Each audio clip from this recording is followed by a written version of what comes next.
Here we go. Hello, everyone. John Wright, Director of Public Relations for Hardin County Schools. It's a few minutes after 5, so we're just a tad bit late in sharing our plans for the non-traditional instructional days and for our plans for our strategies for the next 2 weeks as we go through how we're going to do things since we've been asked to close or recommended to close by the governor. And so we're going to walk through a few things. And so we have published, and you will see this document online. It will be in an online version, but this is the news release that we're handing out. Our media will be handed this, and this is what we're calling a frequently asked question document. You'll be seeing that online here soon, and so we're just kind of going to go through those. With me so far are Greg Sutton, who is our Chief Academic Officer. Mrs. Morgan will be joining us soon, and then Janae Sutton, who Greg may know. Janae is our Director of Health and Frisk Services. So, and obviously both of these folks have played a huge role in planning out this strategy, as well as many others, our Human Resources Department, our Student Services Department, and of course our Finance and Administration Department as well. So we're just kind of go down through these questions, and we may not answer your question. We're not going to take questions right now. I know folks are checking in. If folks are probably asking questions, we're not going to answer those right now because already we're about 30 seconds into this, and there's already 500 people watching us. So let me decline this phone call here. Okay, and so we're going to get started. So are we closed? Yes, schools are closed. They are closed starting Monday, March the 16th, and they will be closed through Friday, April the 3rd. Now, why the 3 weeks? Because the third week is spring break. March 27th through April the 3rd, March 30th through April the 3rd is our spring break week. So that was already there. We weren't going to take away spring break, and any other district in Kentucky is taking away its spring break. Is spring break still the same? Yes, spring break is still the same. Now, here's what we're saying to that. We encourage all of our families to practice proper safety precautions as outlined by the Centers for Disease Control and the state health officials regarding travel areas and large crowds. It is the best practice for students, staff, and families. We ask you that you do not travel outside of the country or put yourself on a cruise ship. The district requests that parents, guardians, and staff notify their school principal if a child or a member of their family goes to a country as listed on the CDC's Level 3 Health Notice list. Hopefully we'll be back in school on April the 6th. Don't know that, but hopefully we will be. So if you've traveled to one of those places or on a cruise ship and you get back or on a Thursday or Friday of spring break, we ask that you do not come to school on Monday, April the 3rd. Out of abundance of caution, the district requests that these students wait for a 14-day incubation period. What about our upcoming field trips? Well, all out-of-town trips have been postponed, all of them. Some, at the minimum, they've been postponed. Some of them have been canceled. We understand that folks have paid some money to go out of town on either spring break trips or trips that maybe start the week after spring break, and we apologize for that, but some of those cities have asked that you not come to those cities, and so we are saying no, out-of-town trips completely right now are canceled whether we're in school or not. But again, lots of variables there. What about athletics? The KHSAA has said that we are under a dead period. That means nobody takes the field. I know I've got a couple of parents here who have a daughter or student. It's late. So a daughter or student in spring sports, and so it's just as much a convenience for a lot of folks as it is for you. But again, we're under a dead period. That means no practice, no going to practice, nothing. So you're not to be associated with any high school, middle school, even elementary school sports. I think the KHSAA has said until late April, and I believe it's either April 20th or April 21st. Are we going to make up these days that we're missing? Well, no. The days that are deemed as non-traditional instructional days will not be made up. March the 16th to the 27th have been declared non-instructional days by Mrs. Morgan, our superintendent. We will not make those up. Our next question is non-traditional instructional days, and I didn't tell him we were going to do this, but we're going to let Mr. Greg Sutton, our Chief Academic Officer, tell you what non-instructional days are, and he's going to go through how we're going to handle those. So I know that's very important to a lot of folks, and this is the guy that can tell you. So Mr. Sutton. So go ahead, Mr. Sutton. All right, we're going to keep this simple. First of all, I want to thank the Instructional Service Department for taking on this task. Non-traditional instructional days was not something we ever could foresee happening in Hardin County schools. Obviously, with this state of emergency with coronavirus and schools being recommended to be canceled for an extended period of time, we did apply for a waiver through the state yesterday, and that's going to be approved. And so for the next 10 days of instruction will be called non-traditional instructional days. Now, what does that mean? That means that our teachers will be available at any moment in time through by way of email, phone conversations, Google Hangouts, to be meeting with students, talking to students about the assignments that we provide for them, either through digital online content or through by way of paper packets. And students will be submitting this work, maybe some of the digital online work, back to the teachers throughout the days and throughout the weeks that we're off, and teachers can provide feedback on that work and continue the learning process. Teachers will be available during school hours. Now, I know many teachers are being asked, do I have to be at the school building? We do know for a fact that as of Monday, I believe that's March the 16th, all certified and classified staff will be at school on Monday preparing for these non-traditional instructional days, preparing our plans, getting things on the websites, the Google Classrooms. And we do have some information that we shared today. We created an information sheet and shared this with all principals today. And so the principals will be sharing this with staff on Monday. They'll be sending this out to parents digitally, which is critical, because if you ask most parents, they do not know what a non-traditional instructional day is. They don't know what the makeup of a non-traditional instructional day, and they may not understand the expectations. This one form kind of tells it all. And that'll be on our website too, Mr. Sutton. That'll be on the website as well. So we're excited about this opportunity. We want this to be a success. We have specifically outlined the expectations for our certified staff in this matrix. Principals will be sharing this as well with all staff on Monday. And the preparation early on is going to be challenging, but I think with the communication tools we have that Brandy New and Leif Tab worked on today in order to create a central site for parents to go to our website and access all the web pages from the schools and to get all the way down to the teacher plans that we created these spreadsheets for. I think it's going to be a good thing, because once we see the success we can have with the non-traditional instructional day, this is something we want to continue in the future. So we want this to be a success. So Monday, everybody will be in the buildings preparing for this opportunity. Where we go from there, I do know teachers are going to have to be available throughout the day for the next 2 weeks, whether that'll be in the school building or outside the school building.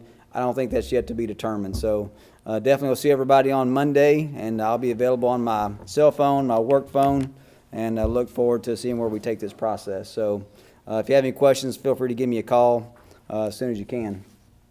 Back to John on this one. Okay, all right. Thank you, Greg. And so he's kind of outlined the non-traditional instructional strategies. And so, again, you'll be hearing more from your school principal or your child's or your child's teacher in the on Monday. So again, our staff is coming to work on Monday, and teachers are going to prepare those strategies, and you'll be hearing more on Monday. Will we have to make Monday up? No. It is a non-traditional instructional day, and we're going to use that for that purpose, and you'll get information on Monday about how we are going to proceed. If you don't have internet, don't worry. Can I say one yes, thing sir. about that? Yes, sir. I do want people to understand about the Monday on the non-traditional instructional day. We are not expecting to send work out to students on that day. That is a prep day to get the work prepared for the students to start working on Tuesday.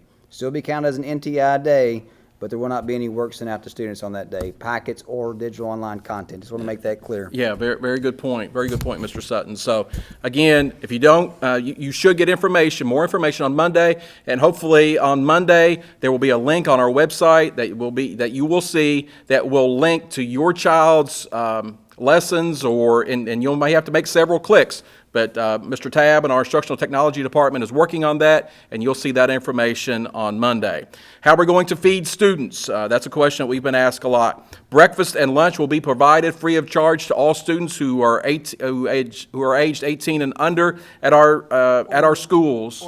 Or enrolled in our schools. So if we have students who are over 18 and they're enrolled in our schools, we'll provide those free of charge. Breakfast will be served 7:30 to 9, and lunch will be served from 11 to 1 p.m. So if parents have students in multiple schools, they can pick up those meals at one school. So if I have, for example, I have children at GC Burkhead, East Hardin, and Central Hardin High School. I don't have to go to 3 schools to get 3 meals. If I wanted to do that, I will go to one school and I can pick up all 3 of those children's meals. Now, we do ask parents that pick up meals to go to a website that is online. It'll be online here shortly after we post this information, and you'll see that link. Just fill out and tell us so we can have a general idea of how many meals that we're going to have to prepare. Now, it'll be a drive-through service. I'm going to let Mrs. Morgan, and maybe she can explain a little bit more as we go along here, but that'll be a drive-through service for us, and Mrs. Morgan, our superintendent, maybe can explain that a little bit to you. Yes. Good evening, parents and staff. Thank you for your flexibility. As you can tell from all of this, a lot of hard work has gone into preparing. We do want to make sure that all of our families have meals. So we are asking you to go to the link that Mr. Wright discussed, and this is so we can have adequate amounts of food without waste prepared each day. If you will please go to that link, indicate how many family members you will be picking up meals for, and you just drive through the school. There will be directions for you to know how to do that, and we will bring it out to you, hand it, and you will drive off. So again, we appreciate your patience in this, and again, what we really want to strive for is to meet the needs of our students, both academically and with food and substance throughout this break. Ms. Morgan, talk about how we are going to, if you don't have transportation to get lunch through those drive-through services, talk about what we will do for that. Yes, what you have been asked to do is indicate if you would be able to come to the school or if you would need this delivered closer to your home location. While we will not be able to drive meals to each of our homes, we do want to come in locations. Of course, many of you are aware that Dollar Generals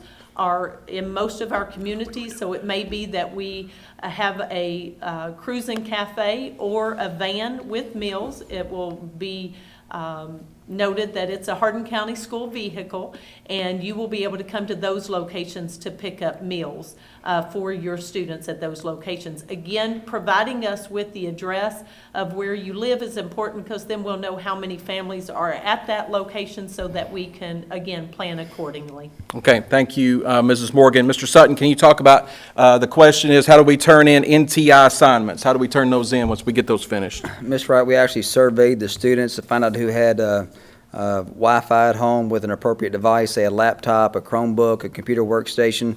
So if they're able to do their work digitally through online content, they may be able to actually submit that work right back to the teacher online, which is a possibility. There may be an assignment that's posted online where the student may have to do it on their own sheet of paper at home. In that case, they would actually either scan that and send it back, or just turn it in when they get back the Monday after spring break, which would be appropriate as well. And if you're a student that does not have access to the online digital content and you strictly get a paper packet, we'll have those either for pickup at the school, individually by the students. They'll be delivered to the students in some way, shape, or form. And anybody that has a paper packet, they'll strictly do the work at home and bring it back the week after spring break. They would not just submit that online. Okay, so next question kind of falls in that. Now, you've already answered that. If my child does not have internet, how do they do their NTI work? And you talked about paper packets there. So. Right, we're going to have those available at the school. That's what the teachers are going to be working on Mondays, preparing those packets for students that don't have access to the online digital content. So we'll be having that ready by Monday afternoon. Okay, thank you, Mr. Sutton. Graduation and prom, that's a question. We don't know. Will those be delayed? Will they even happen? Good question. We hope so. We're hopeful that we can have all those activities for our students and our families. But again, anything past April the 6th, we really is kind of up in the air right now. We really do not know. What kind of extra cleaning are we doing? We have a deep cleaning regiment, and our custodians have been working hard. Our staff has been working hard. Our buildings will probably be as clean as they've ever been when you return, hopefully, on Monday, April 6th. But have we had a confirmed case in Hardin County of coronavirus? No, we have not. What if my student, and maybe Mr. Sutton, you can, or Mrs. Morgan, you can answer this, but what if my student is in the early college pathway or the academy at EC3? Do they still have to utilize classroom days or NTI days? And I would say we follow the direction of Elizabethtown Community and Technical College on that. We will, just like any other, a lot of the colleges that are shutting down physically, and they're actually sending their kids home, but they will complete all their assignments online. All the professors will provide opportunities for them to get the assignments online, complete them online, turn them in, the same as we would for our digital content here at our schools. Mr. Sutton, my student has an IEP plan. How do we still have that meeting if we have an IEP meeting coming up? Basically, we're looking at FaceTime opportunities, phone conferences. If you have a ARC meeting that is scheduled, we're planning on following through with those meetings. It may not happen in person, but we will make modifications for those that happen. Okay, thank you, Mr. Sutton. Pass that on down to Mrs. Morgan. She will answer this question. Ms. Morgan, I'm a district employee. What do I do on Monday? On Monday, we are asking that all employees come to the school to work on Monday. As you know, we had a plan, and our state officials have asked us to allow folks to work from home if their job allows for them to do so. Please note that this is our first time in preparing for non-traditional instructional days, and so we are going to need Monday to prep for this. After that, we will look at the opportunity to allow people to work at home and also be available to parents during that time through email, through phone conversations, through social media. So again, employees, you will be asked to come to your designated location as suggested by your supervisors, and then we can look at distance working from home with those who have that opportunity to do so. So again, work from home will be coming, but on Monday we need to make sure we're doing this right and having effective instruction for our students. Okay, Mrs. Morgan, if you'll give that to Mrs. Sutton. Mrs. Sutton, let's talk about health services that'll be available through Cumberland school nurse clinics in our schools. Yes, we've been partnering now with Cumberland since January of last year, and they've been extremely supportive. That wonderful support is continuing throughout this school closure. And the Cumberland Family Medical Group that has a Healthy Kids Clinic in every single one of our school buildings has informed us that we will continue those services throughout this time. Each of our 3 high schools will have the clinics open. And in those clinics, there will be a nurse practitioner who can diagnose, assess, and then diagnose, and if your child needs medication and so forth. We need to emphasize and let you know that those sites will not have any type of testing kits for coronavirus or anything like that. But we are trying to support our medical community here within the Elizabethtown, Hardin County area so that our pediatrician's office, our ER, Kroger Clinic, Zip Clinic will not be overloaded. So we want you to know that at John Hardin, North Hardin, and Central Hardin, each of those clinics will be opened and staffed from 8 a.m. to 3 p.m. Monday through Friday with a nurse practitioner and a registered nurse. You can go there. If you have any questions, please feel free to call here at Central Office, call your child's school.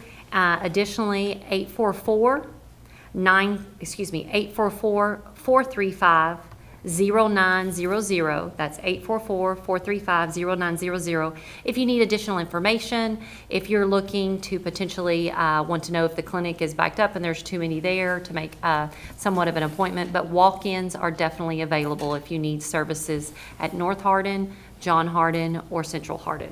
You want to talk about medication being at schools and how parents can pick that up? Yes, we've had some parents calling in. If children have medications that are locked in our school nurse cabinet that are given daily, please understand that those are readily available to you. Our school staff do have keys to those cabinets and can sign those out to you. You will initial as well as the school staff member. We do ask that on Monday If you know that you have medications at the school, to come to the school and pick those up, that there will be staff there available. If for some reason transportation is an issue, or that on Monday something conflicts, you're out of town, please just call your child's school and we will set up alternate arrangements. But our top priority is making sure that your children has that medication during the closure. Behavioral health services, Mrs. Sutton. Behavioral health services will continue. So if your child is being seen through, and I'm speaking in reference only to Cumberland Family Medical, those therapists, Cumberland has informed us, will be contacting you as the parent or guardian and continuing those therapy services. So please make sure you look for that call so that those therapy services can continue during this shortage. Okay, Mrs. Morgan, talk about school-age childcare. With school-age childcare, that will not be available during this time due to the request from the State Department not to have groups together. And so, again, we apologize for the inconvenience. This is uncharted territory for us, but we will not be offering school-age childcare during this time. All right, you want to wrap us up, Mrs. Morgan? Yes, actually, what I want people to know, that teachers will be available on Tuesday, March the 17th for instruction. And please look online. Again, please continue, as this is an ever-changing situation. Please postmark or bookmark our district website. Look on social medias for updates. In the last 48 hours, a lot has changed in our country and even here in Hardin County. So we just ask for your patience and understanding in keeping everyone healthy. ELA is open. Yes, the Early Learning Academy for staff will be open on Monday. Will be open on Monday for our staff members who have already registered and have their children attending the Early Learning Academy. All right. Anything else? I know we have one member of our media here. Yeah, turn it back, Mrs. Morgan, if you don't mind. Sorry about that. That's okay. So we have Andrew. Do you have any? Andrew Hart from the News Enterprise is here. Andrew, do you have any questions that maybe our viewers would also like to know? Yeah.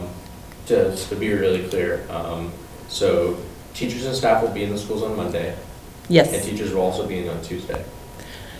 We are waiting to see how much progress. Flip that around, Ms. Morgan. There you go. We are waiting to see how much progress we make on Monday to make that determination Monday afternoon, and we'll, of course, let staff know. We do want staff to know during this time they will be available and able to come into the buildings if necessary. And again, we'll prepare more for this over the next couple of days, but definitely on Monday. All right, Andrew, any more questions that you have? And we know that you have lots of questions, Facebook world. We'll try our best to get those answered for you either this evening or over the weekend. And we know you have a ton of questions. Right now there's almost 1,000 people watching, so we'll try our best to get to your questions over the next few days. We just ask you to be patient for us. When do you think you guys will release the locations for, I think you talked about this earlier, but I just want to be clear. When do you think you'll release the locations for the Cruisin Cafe? All right, so Andrew asked about the locations of the Cruisin Cafe. It really will depend on how many people sign up and where that need is. So again, it is really important to us that you go to that link and sign up if you are interested in having breakfast and lunch delivered. And based on the information we get from there, we will designate those locations that we drop off food. And again, we will communicate this on our social media accounts and on our Facebook account, as well as our district webpage. So again, we just ask you to make sure to go in and sign up for that. There will be a tab on our district website called coronavirus information, and we will put that information there when we get it. So just look for all of this information and that we're going to share, as we shared earlier. It's on this sheet of paper. We'll be putting that on our webpage, and that will be under coronavirus information. That will be on our webpage, and you'll see that in the middle of our webpage. Go ahead. You're good? All right. All right, Ms. Morgan, anything else you want to say? Do you have any questions back there? All right. Again, There are a lot of archived programs that they can watch online. Yes, Ms. Ryan wants you to know there are a lot of archive programs. Also, since the NCAA is canceled, you can also watch all the Hardin County games that were played during this season if you need some entertainment as far as sports is concerned. So again, this is a very serious time of uncharted territories with our situation. We just ask for your patience and understanding, and know that here at Hardin County Schools, we will continue to do our best to service our students. I do want to reiterate what Mr. Wright said. Because of the non-traditional instructional days, these days will not need to be added to the end of the school year. So please keep that in mind as you are planning your vacations. You will need to know that information. So thank you so much. Everybody say goodbye. All right, bye-bye, everybody. And, all right, thank you all for joining us. And, again, we'll answer your questions as soon as we can, as much as we can. And if you still have additional questions, you can call us on Monday, 270-769-8800. Thank you all.